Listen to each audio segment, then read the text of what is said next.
Welcome back to Tiamat's Evolution, hosted by your girl, Michelle, the Chocolate Siren. And today I'm going to have my AI read the United Nations Declaration of the Rights of Indigenous Peoples to you today.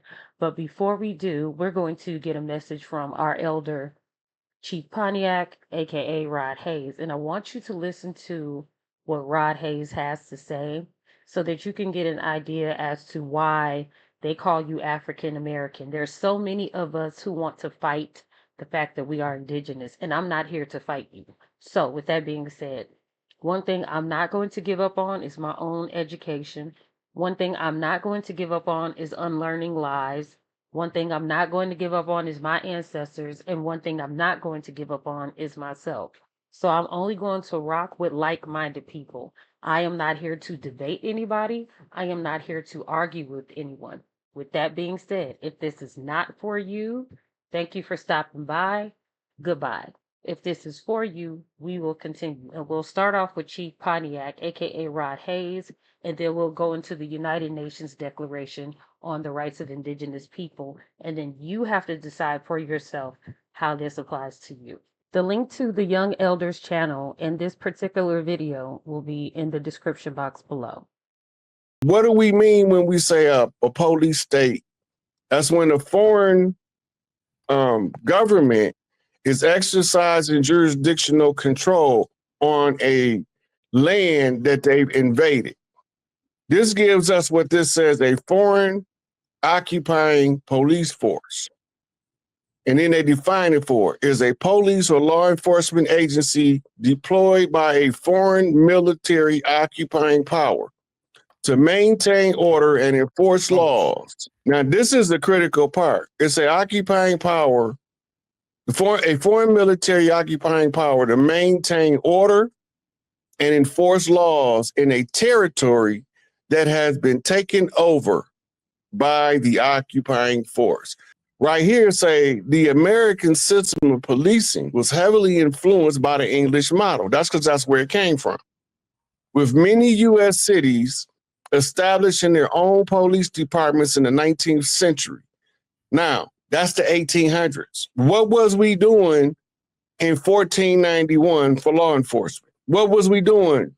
We had no prisons. We didn't know what a prisoner was because we didn't have none. Right? So where was they at? Okay, so we didn't need police because we didn't have crime. Okay, so this brings us to why do we have crime if we didn't have it before 1492? Miseducation of the children. The biggest portion of criminal behavior is derived from the suffering and the struggle to escape poverty. We didn't have poverty before 1492 in the Americas. Mm-hmm. And anybody that want to call me a lie can read Columbus's note in his journal. We gave freely because we had plenty. But poverty creates a scarcity mindset. You go into survival mode. Right. When you're in survival mode, this is how you generate criminal behavior.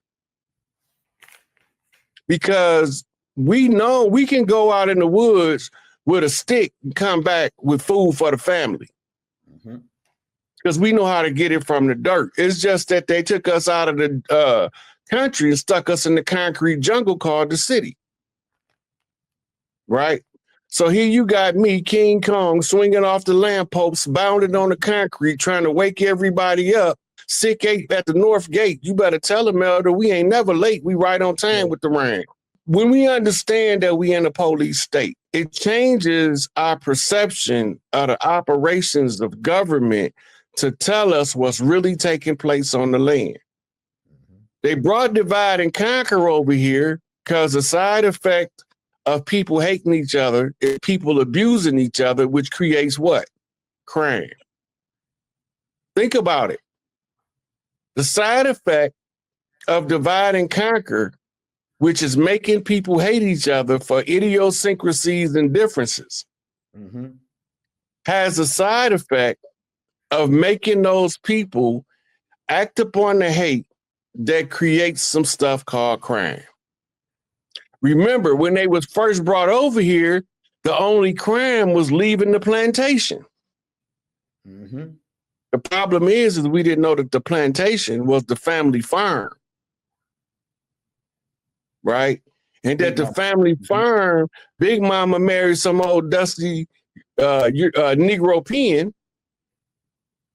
He poisoned her off, and then he brought his pale-face managers in to pretend to be massa in them. Mm-hmm. This the real hatred of the house nigga, not because the book Uncle Tom's Cabin, that wasn't no house nigga. That was a field nigga in the house trying to figure out a strategy. The house nigga was the one that married Big Mama and took Mama name off the house so he could sell the land.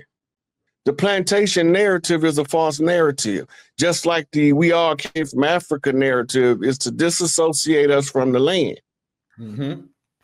To make us believe we came from somewhere else so we won't stand up and say, I'm Mississippi clay dirt walking. I'm Louisiana clay dirt walking. Well, I'm Georgia clay dirt walking. Don't forget about me. I'm Tennessee Hill rocket dirt walking, right? So when we start identifying that where we from on the land from the historical record, they know who we are. They got us all numbered since they was able to corral us in from out in the woods. Or as they say as a hillbilly say, out in the holler.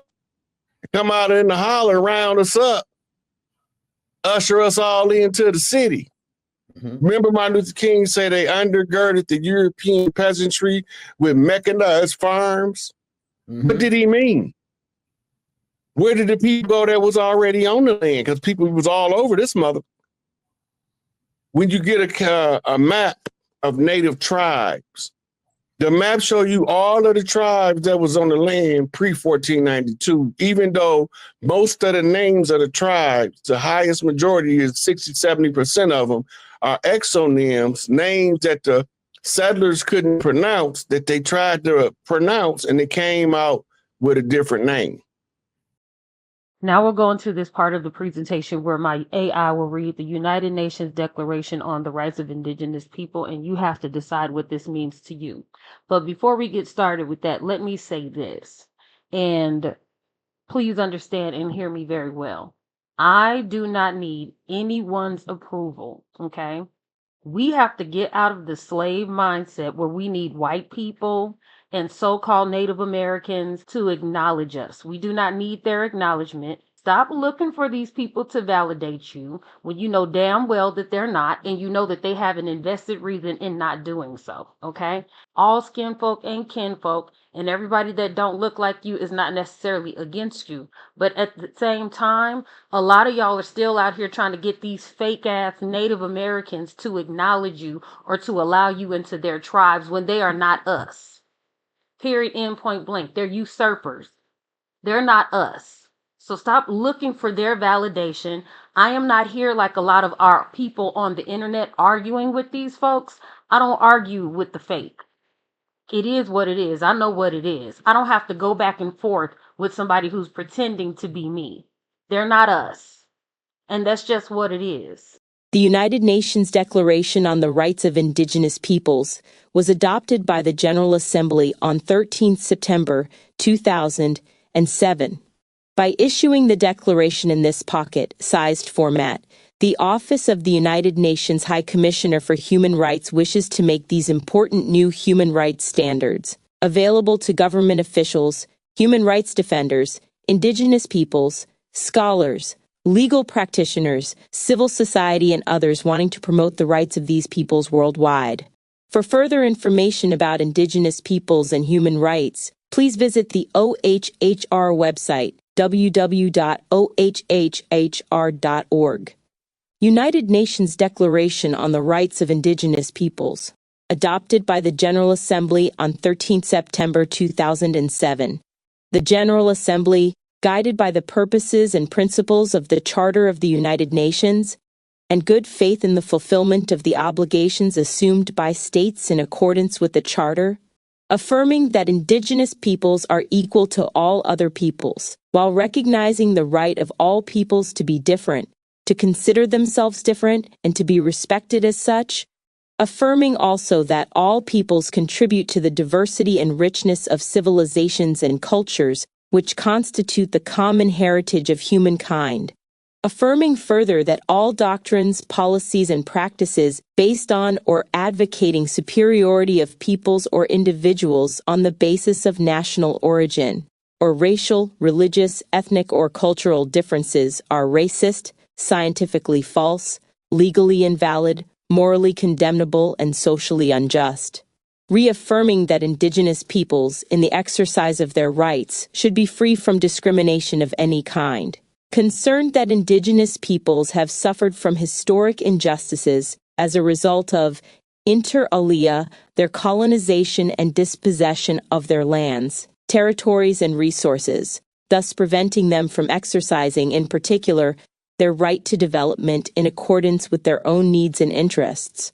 Recognizing the urgent need to respect and promote the inherent rights of indigenous peoples which derive from their political, economic, and social structures and from their cultures, spiritual traditions, histories, and philosophies, especially their rights to their lands, territories, and resources. Recognizing also the urgent need to respect and promote the rights of indigenous peoples affirmed in treaties, agreements, and other constructive arrangements with states, welcoming the fact that indigenous peoples are organizing themselves for political, economic, social, and cultural enhancement, and in order to bring to an end all forms of discrimination and oppression wherever they occur. Convinced that control by indigenous peoples over developments affecting them and their lands, territories, and resources will enable them to maintain and strengthen their institutions, cultures, and traditions, and to promote their development in accordance with their aspirations and needs. Recognizing that respect for indigenous knowledge, cultures, and traditional practices contributes to sustainable and equitable development and proper management of the environment.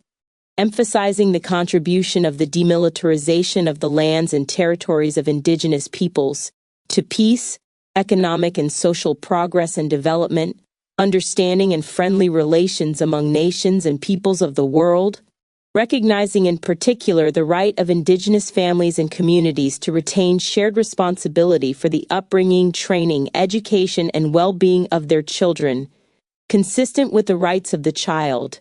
Considering that the rights affirmed in treaties, agreements, and other constructive arrangements between states and indigenous peoples are, in some situations, matters of international concern, interest, responsibility, and character.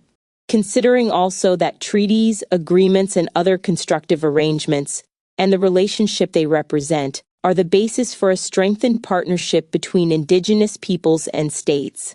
Acknowledging that the Charter of the United Nations, the International Covenant on Economic, Social, and Cultural Rights, and the International Covenant on Civil and Political Rights, as well as the Vienna Declaration and Program of Action, affirm the fundamental importance of the right to self-determination of all peoples, by virtue of which they freely determine their political status and freely pursue their economic, social, and cultural development. Bearing in mind that nothing in this declaration may be used to deny any peoples their right to self-determination, exercised in conformity with international law, convinced that the recognition of the rights of indigenous peoples in this declaration will enhance harmonious and cooperative relations between the state and indigenous peoples based on principles of justice, democracy, respect for human rights, non-discrimination, and good faith. Encouraging states to comply with and effectively implement all their obligations as they apply to indigenous peoples under international instruments, in particular those related to human rights, in consultation and cooperation with the peoples concerned, emphasizing that the United Nations has an important and continuing role to play in promoting and protecting the rights of indigenous peoples, believing that this declaration is a further important step forward for the recognition, promotion, and protection of the rights and freedoms of indigenous peoples, and in the development of relevant activities of the United Nations system in this field, recognizing and reaffirming that indigenous individuals are entitled without discrimination to all human rights recognized in international law, and that, Indigenous peoples possess collective rights which are indispensable for their existence, well-being, and integral development as peoples. Recognizing that the situation of indigenous peoples varies from region to region and from country to country, and that the significance of national and regional particularities and various historical and cultural backgrounds should be taken into consideration, solemnly proclaims the following United Nations Declaration on the Rights of Indigenous Peoples as a standard of achievement to be pursued in a spirit of partnership and mutual respect. Article 1. Indigenous peoples have the right to the full enjoyment, as a collective or as individuals, of all human rights and fundamental freedoms as recognized in the Charter of the United Nations, the Universal Declaration of Human Rights and international human rights law. Article 2. Indigenous peoples and individuals are free and equal to all other peoples and individuals and have the right to be free from any kind of discrimination in the exercise of their rights, in particular that based on their indigenous origin or identity. Article 3. Indigenous peoples have the right to self-determination. By virtue of that right, they freely determine their political status and freely pursue their economic, social, and cultural development. Article 4. Indigenous peoples, in exercising their right to self-determination, have the right to autonomy or self-government in matters relating to their internal and local affairs, as well as ways and means for financing their autonomous functions. Article 5. Indigenous peoples have the right to maintain and strengthen their distinct political, legal, economic, social, and cultural institutions while retaining their right to participate fully, if they so choose, in the political, economic, social, and cultural life of the state. Article 6. Every indigenous individual has the right to a nationality. Article 7. 1. Indigenous individuals have the rights to life, physical and mental integrity, liberty and security of person. 2. Indigenous peoples have the collective right to live in freedom, peace, and security as distinct peoples and shall not be subjected to any act of genocide or any other act of violence, including forcibly removing children of the group to another group. Article 8. 1. Indigenous peoples and individuals have the right not to be subjected to forced assimilation or destruction of their culture. 2. States shall provide effective mechanisms for prevention of and redress for any action which has the aim or effect of depriving them of their integrity as distinct peoples, or of their cultural values or ethnic identities, any action which has the aim or effect of dispossessing them of their lands, territories, or resources, any form of forced population transfer which has the aim or effect of violating or undermining any of their rights, any form of forced assimilation or integration, any form of propaganda designed to promote or incite racial or ethnic discrimination directed against them. Article 9. Indigenous peoples and individuals have the right to belong to an indigenous community or nation in accordance with the traditions and customs of the community or nation concerned. No discrimination of any kind may arise from the exercise of such a right. Article 10. Indigenous peoples shall not be forcibly removed from their lands or territories. No relocation shall take place without the free, prior, and informed consent of the indigenous peoples concerned, and after agreement on just and fair compensation, and, where possible, with the option of return. Article 11. 1. Indigenous peoples have the right to practice and revitalize their cultural traditions and customs. This includes the right to maintain, protect, and develop the past, present, and future manifestations of their cultures, such as archaeological and historical sites, artifacts, designs, ceremonies, technologies, and visual and performing arts and literature. 2. States shall provide redress through effective mechanisms, which may include restitution, developed in conjunction with indigenous peoples, with respect to their cultural, intellectual, religious, and spiritual property taken without their free, prior, and informed consent or in violation of their laws, traditions, and customs. Article 12. 1. Indigenous peoples have the right to manifest, practice, develop, and teach their spiritual and religious traditions, customs, and ceremonies, the right to maintain, protect, and have access in privacy to their religious and cultural sites, the right to the use and control of their ceremonial objects, and the right to the repatriation of their human remains. 2. States shall seek to enable the access or repatriation of ceremonial objects and human remains in their possession through fair, transparent, and effective mechanisms developed in conjunction with indigenous peoples concerned. Article 13. 1. Indigenous peoples have the right to revitalize, use, develop, and transmit to future generations their histories, languages, oral traditions, philosophies, writing systems, and literatures, and to designate and retain their own names for communities, places, and persons. 2. States shall take effective measures to ensure that this right is protected, and also to ensure that indigenous peoples can understand and be understood in political, legal, and administrative proceedings, where necessary through the provision of interpretation or by other appropriate means. Article 14. 1.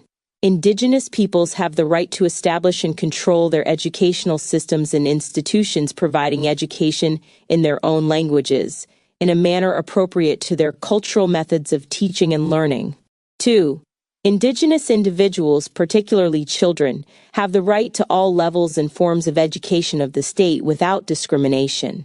3. States shall, in conjunction with indigenous peoples, take effective measures in order for indigenous individuals, particularly children, including those living outside their communities, to have access, when possible, to an education in their own culture and provided in their own language.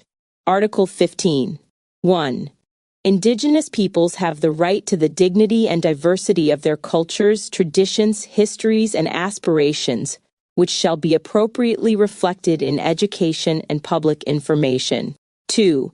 States shall take effective measures, in consultation and cooperation with the indigenous peoples concerned, to combat prejudice and eliminate discrimination, and to promote tolerance, understanding, and good relations among indigenous peoples and all other segments of society. Article 16. 1. Indigenous peoples have the right to establish their own media in their own languages and to have access to all forms of non-indigenous media without discrimination. 2. States shall take effective measures to ensure that state-owned media duly reflect indigenous cultural diversity. States, without prejudice to ensuring full freedom of expression, should encourage privately owned media to adequately reflect indigenous cultural diversity. Article 17. 1. Indigenous individuals and peoples have the right to enjoy fully all rights established under applicable international and domestic labor law. 2. States shall, in consultation and cooperation with indigenous peoples, take specific measures to protect indigenous children from economic exploitation and from performing any work that is likely to be hazardous or to interfere with the child's education, or to be harmful to the child's health or physical, mental, spiritual, moral, or social development, taking into account their special vulnerability and the importance of education for their empowerment. 3. Indigenous individuals have the right not to be subjected to any discriminatory conditions of labor and, inter alia, employment or salary. Article 18. Indigenous peoples have the right to participate in decision-making in matters which would affect their rights through representatives chosen by themselves in accordance with their own procedures, as well as to maintain and develop their own indigenous decision-making institutions. Article 19. States shall consult and cooperate in good faith with the indigenous peoples concerned through their own representative institutions in order to obtain their free, prior, and informed consent before adopting and implementing legislative or administrative measures that may affect them. Article 20. 1. Indigenous peoples have the right to maintain and develop their political, economic, and social systems or institutions to be secure in the enjoyment of their own means of subsistence and development, and to engage freely in all their traditional and other economic activities. 2. Indigenous peoples deprived of their means of subsistence and development are entitled to just and fair redress. Article 21. 1. Indigenous peoples have the right, without discrimination, to the improvement of their economic and social conditions, including, inter alia, in the areas of education, employment, vocational training and retraining, housing, sanitation, health and social security. 2. States shall take effective measures and, where appropriate, special measures to ensure continuing improvement of their economic and social conditions. Particular attention shall be paid to the rights and special needs of Indigenous elders, women, youth, children, and persons with disabilities. Article 22. 1. Particular attention shall be paid to the rights and special needs of Indigenous elders, women, youth, children, and persons with disabilities in the implementation of this declaration. 2. States shall take measures, in conjunction with Indigenous peoples, to ensure that Indigenous women and children enjoy the full protection and guarantees against all forms of violence and discrimination. Article 23. Indigenous peoples have the right to determine and develop priorities and strategies for exercising their right to development. In particular, Indigenous peoples have the right to be actively involved in developing and determining health, housing, and other economic and social programs affecting them, and, as far as possible, to administer such programs through their own institutions. Article 24. 1. Indigenous peoples have the right to their traditional medicines and to maintain their health practices, including the conservation of their vital medicinal plants, animals, and minerals. Indigenous individuals also have the right to access, without any discrimination, to all social and health services. 2. Indigenous individuals have an equal right to the enjoyment of the highest attainable standard of physical and mental health. States shall take the necessary steps with a view to achieving progressively the full realization of this right. Article 25. Indigenous peoples have the right to maintain and strengthen their distinctive spiritual relationship with their traditionally owned or otherwise occupied and used lands, territories, waters, and coastal seas and other resources, and to uphold their responsibilities to future generations in this regard. Article 26. 1. Indigenous peoples have the right to the lands, territories, and resources which they have traditionally owned, occupied, or otherwise used or acquired. 2. Indigenous peoples have the right to own, use, develop, and control the lands, territories, and resources that they possess by reason of traditional ownership or other traditional occupation or use, as well as those which they have otherwise acquired. 3. States shall give legal recognition and protection to these lands, territories, and resources. Such recognition shall be conducted with due respect to the customs, traditions, and land tenure systems of the Indigenous peoples concerned. Article 27. States shall establish and implement, in conjunction with Indigenous peoples concerned, a fair, independent, impartial, open, and transparent process, giving due recognition to Indigenous peoples' laws, traditions, customs, and land tenure systems, to recognize and adjudicate the rights of Indigenous peoples pertaining to their lands, territories, and resources, including those which were traditionally owned or otherwise occupied or used.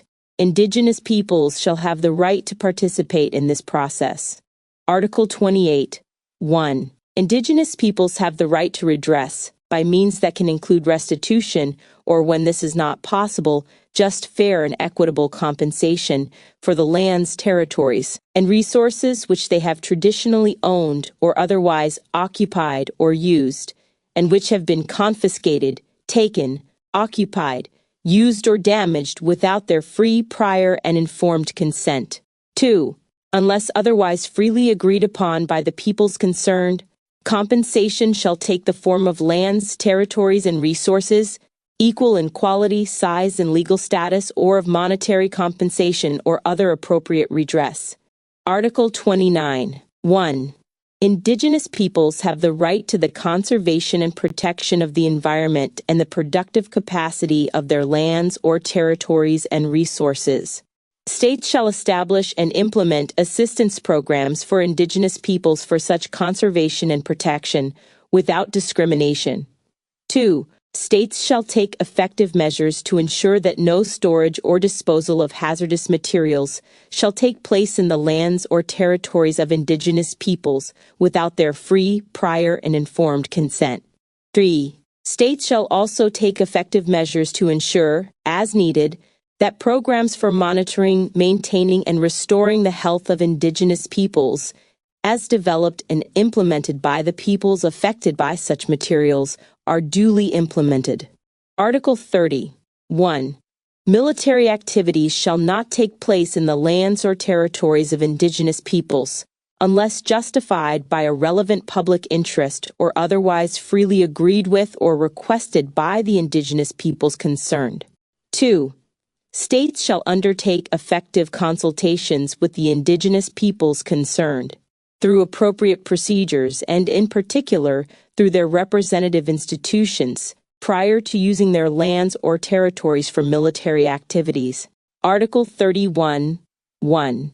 Indigenous peoples have the right to maintain, control, protect, and develop their cultural heritage, traditional knowledge, and traditional cultural expressions, as well as the manifestations of their sciences, technologies, and cultures, including human and genetic resources, seeds, medicines, knowledge of the properties of fauna and flora, oral traditions, literatures, designs, sports and traditional games, and visual and performing arts. They also have the right to maintain, control, protect, and develop their intellectual property over such cultural heritage, traditional knowledge, and traditional cultural expressions. 2.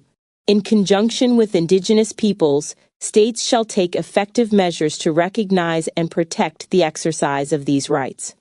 Article 32. 1. Indigenous peoples have the right to determine and develop priorities and strategies for the development or use of their lands or territories and other resources. 2. States shall consult and cooperate in good faith with the indigenous peoples concerned through their own representative institutions in order to obtain their free and informed consent prior to the approval of any project affecting their lands or territories and other resources, particularly in connection with the development, utilization, or exploitation of mineral, water, or other resources. 3. States shall provide effective mechanisms for just and fair redress for any such activities, and appropriate measures shall be taken to mitigate adverse environmental, economic, social, cultural, or spiritual impact. Article 33. 1. Indigenous peoples have the right to determine their own identity or membership in accordance with their customs and traditions.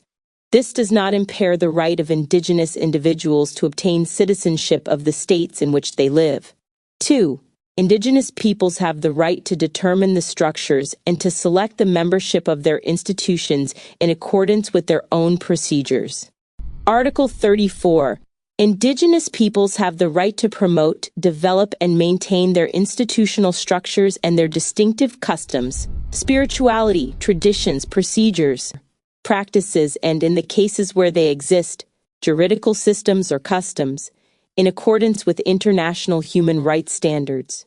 Article 35. Indigenous peoples have the right to determine the responsibilities of individuals to their communities.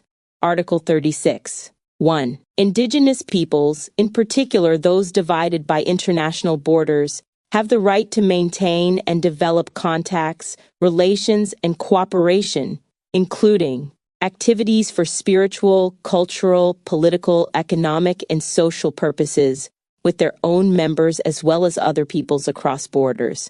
2.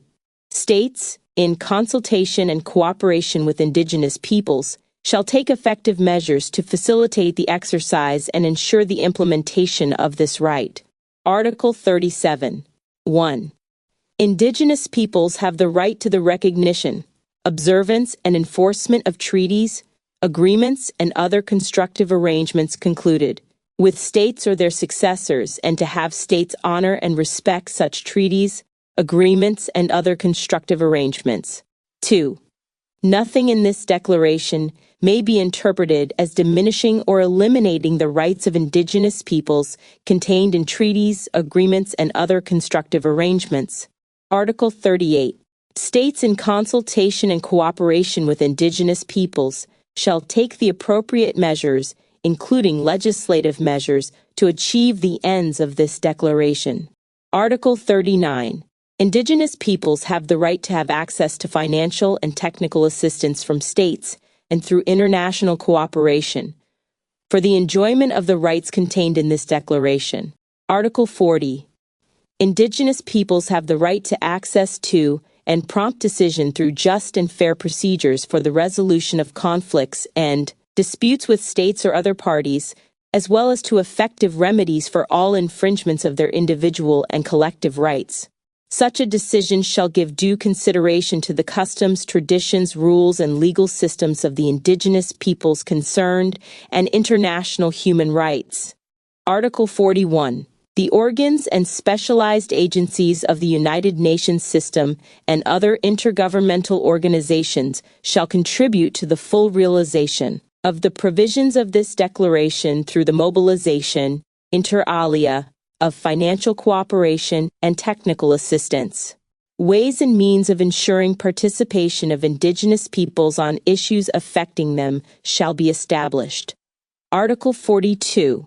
The United Nations, its bodies, including the Permanent Forum on Indigenous Issues, and specialized agencies, including at the country level, and states shall promote respect for and full application of the provisions of this declaration, and follow up the effectiveness of this declaration. Article 43.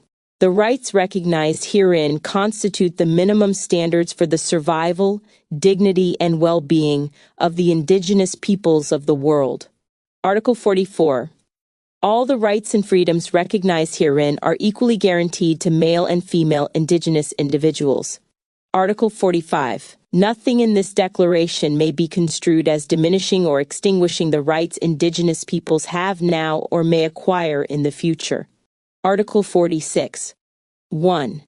Nothing in this declaration may be interpreted as implying for any state, people, group, or person any right to engage in any activity or to perform any act contrary to the Charter of the United Nations or construed as authorizing or encouraging any action which would dismember or impair, totally or in part, the territorial integrity or political unity of sovereign and independent states. 2. In the exercise of the rights enunciated in the present declaration, human rights and fundamental freedoms of all shall be respected. The exercise of the rights set forth in this declaration shall be subject only to such limitations as are determined by law and in accordance with international human rights obligations. Any such limitations shall be non-discriminatory and strictly necessary solely for the purpose of securing due recognition and respect for the rights and freedoms of others and for meeting the just and most compelling requirements of a democratic society. 3. The provisions set forth in this declaration shall be interpreted in accordance with the principles of justice, democracy, respect for human rights, equality, non-discrimination, good governance, and good faith. Website www.ohhr.org.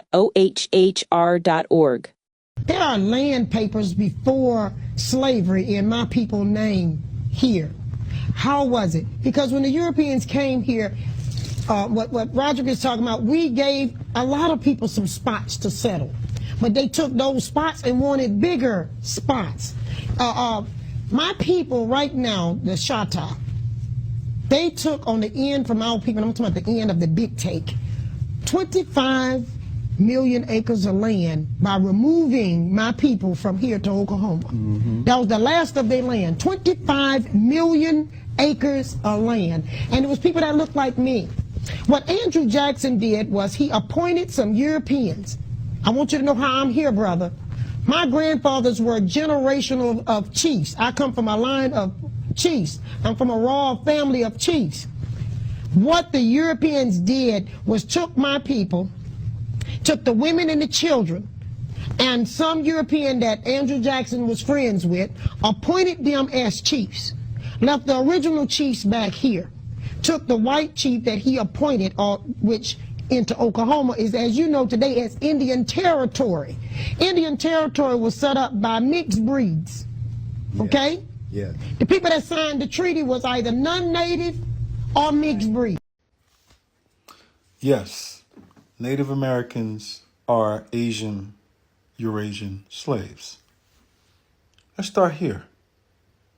Why do prisoners wear these stripes? You know where this comes from? When I tell you, it's going to blow your mind. And I'm only doing this lecture because the Pueblo people came on all my posts and the Native American $5 Indians are now harassing me. Because I want to teach my people the truth with primary records, by the way. So, let me prove my point that the current Eurasian and South Asian Native Americans came here as slaves. Primary records only. Captives, Temple of the Warriors, which is the Chichen Itza complex. Black native, feathers, shields. Decorum of all natives. Who are these guys in the stripes? Let's get a close-up. Oh, this is going to end bad. Stripes. They put a paint on their body so the foreigners would be recognized as slaves. Temple of the Warriors. Ropes, slaves. No feathers, foreigners. You melanated black people, indigenous. These people, Asian slaves. Oh, we got more proof. Manila Galleon. Now, the Spanish learned this route from the Shi. I showed you in earlier videos the elephants we brought from Asia into America on primary epigraphy at Bonham-Peck. Well, this is the route. They took the route from South Asia and the Filipinos all the way over into Acapulco. This is why you can do genetic tests and find out that Mexicans and some of the tribal people of this area in the American Southwest had the same genetics as these people in South Asia, some in Northern Asia. What does it say? Port of Acapulco, the Manila Galleon carrying slaves and other commodities arrived at Acapulco annually. From there, slaves travel on the what? China Road to Mexico City or elsewhere in the Viceroyalty of New Spain, Puerto de Acapulco. Here you go. They even called it the China Road. China. Where do y'all come from? Now it's dagger time. All of you Pueblo people who call yourself First Nations, you're not. You're on my post arguing with me, calling my people slaves. They're going to tell you where that word comes from. But this is you. In the same stripes as are on the wall in Mexico. This is you. Kachina dolls? Wait a minute. Kachina. Now, we understand language that indigenous people use has double, triple entendres. This is what Creole means. I keep trying to tell y'all. Kachina. China. Now, Kachina has other meanings as well because we don't have linear speech and they don't understand that. But this is you, Native American prisoners, slaves. You came here as slaves. See, the problem is the reason why you're so racist when we start saying that black people are indigenous and we can show them on the walls or whatever, it is because you have been miseducated about your own history. You don't know where you come from. You came here as slaves with no culture. This is your people. From Bonham-Peck to the Temple of the Warriors to right here. These dolls are in the Brooklyn Museum. Why are they selling these dolls? Auction? See, you don't know Southern hoodoo. You don't know American hoodoo, which gave the world all these things that other people are trying to say are pagan. This is the oldest spiritual. This is a boogity doll. We know what this is. And so you cannot deceive us about your origins. The fact that I'm making it visual now is the greatest ritual that you could ever invoke. You should have left me alone. Because now you don't know what this means now that people are seeing this. I do. This is proof you were slaves. Museums have it. Auction blocks are selling. Why are they selling these dolls? Do you know why? 1941. Look at this. They don't know what this means. They think this means kachina dances. The kachina or casina is where you get the word casino from, where you have cards. This is divination. The kitchen is where you get the word kachina from as well. It is where we did plant medicine. They don't know what this culture is about at all. And so stop playing with us. We were never slaves. The 120 some odd years that we had battles and we were prisoners of war, we back up already as a people. The most brilliant people on earth, the most creative, the ones who create all the inventions, the one who bring the best entertainment. What are y'all doing on those reservations besides collecting welfare? You see, I will not ever let you treat my people, talk down on my people, say black never made anything when we know the truth. And now that y'all want us to believe that we were slaves and you were miseducated, now that I'm educating people, I never called y'all out. $5 Indians is not an insult. That is a real historical thing. No one called y'all names yet. You will never get away from this history. And now that I'm here, it's going to be everywhere. Native Americans were slaves. They came here as slaves, and they are culture vultures.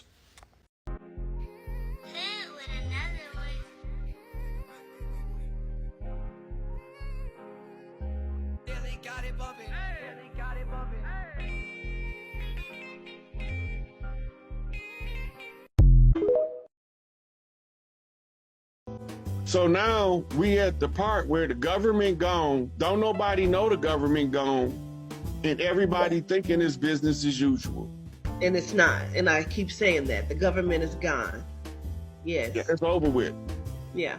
The whole America fiasco is over with. The international bankers, all that's over with. All of them been removed from their positions of jurisdictional authority. They have no power left. The problem is our people are in this trauma, post-traumatic slave disorder, when we were never no slaves. We was prisoners of war, but we wasn't slaves. They captured us and forced us to work on Big Mama house, take Mama out of Big Mama house and just call it the big house and force us to work and make shift because they used what was here. They turned our castles into prisons, asylums, and state buildings. They still here. Yes. Absolutely. They said there wasn't no royalty on the land because we left our castles to go fight the Gullah Wars. Ain't that some audacity? Have you guys ever heard about the indigenous castles of America? All of the historians state that our castles was turned into prisons and colleges, with the Alcatraz prison being the most famous one. This is where Queen Khalifa Castle sat.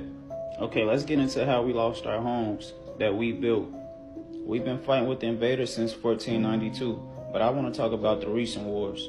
We had our own military over here in America. This is what they don't tell you. A lot of us had to leave our family and children and go fight in this war. With our last stronghold being down in Florida, we had tribes come from all over the world to help us. This is why so-called slavery was still going on in the South and civil wars. The invaders was organized in the North. The invaders from the south would tell the invaders up north that the war is over and that they won. But the whole time, we were still fighting each other. The war was never over, but they started rounding us up, holding us as hostages.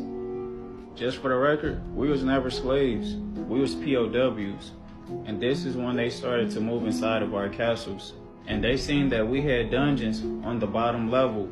So instead of them building their own jails, they just threw us inside of our ancestors' house. And usually, the warden of the prison would stay up on the top level. These castles are ancient, and it belongs to our ancestors. They don't have enough knowledge or creativity to build something like this. Now, the newer box rectangle buildings, these is considered their newer prisons. But the castles belongs to us, the children of the sun. Peace and ashe.